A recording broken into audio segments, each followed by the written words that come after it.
Despite being recognized as a distinct disorder in a consensus definition in 2022, misophonia is still not in any diagnostic manual. Including the DSM-5 and the ICD-10, many clinicians around the world rely on these manuals to diagnose mental and neurological conditions and, in some cases, provide coverage for their patients through insurance. Sufferers of misophonia are often put between a rock and a hard place when they try to obtain care for their condition. In many cases, clinicians have never heard of the disorder, which causes a fight-flight-freeze response to otherwise normal stimuli. Diagnosis is an important part of any health condition. It helps practically by providing legitimacy to the condition so that it can receive research funding and treatment options. Diagnosis is also a validating factor for persons with the disorder. For those who are struggling with misophonia, there are coping skills such as a sensory diet and cognitive behavioral therapy, which can help mitigate the distress caused by misophonia.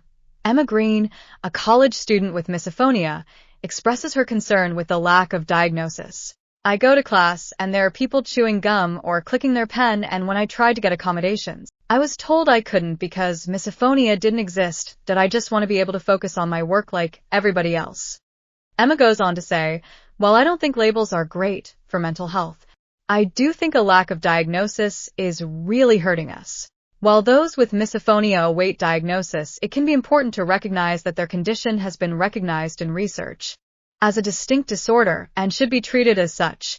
Although there is no cure or diagnosis for misophonia, this does not mean that the distress sufferers feel is not real. Sharon Burns, a board member of the International Misophonia Foundation, when asked about the addition of misophonia to diagnostic manuals, said, "I suffer from misophonia and want the condition to be recognized in the DSM and ICD, so I can get some help." The International Misophonia Foundation has recently launched a petition to get misophonia recognized in diagnostic manuals. For therapists treating patients with misophonia, it can be useful to use terms like anxiety when dealing with accommodation letters for misophonia.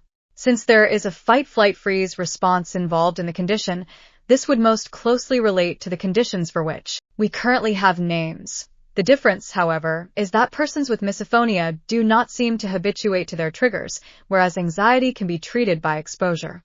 Any attempts to mislabel misophonia as anxiety should be used as a way to help the client and not as a justification for interventions that have not been proven to be successful for misophonia.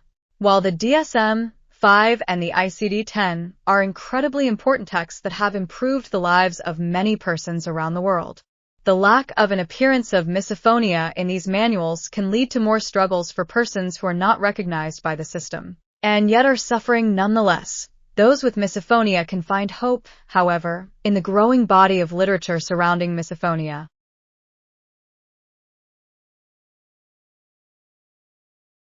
The International Misophonia Foundation is a 501c3 nonprofit registered in Missouri.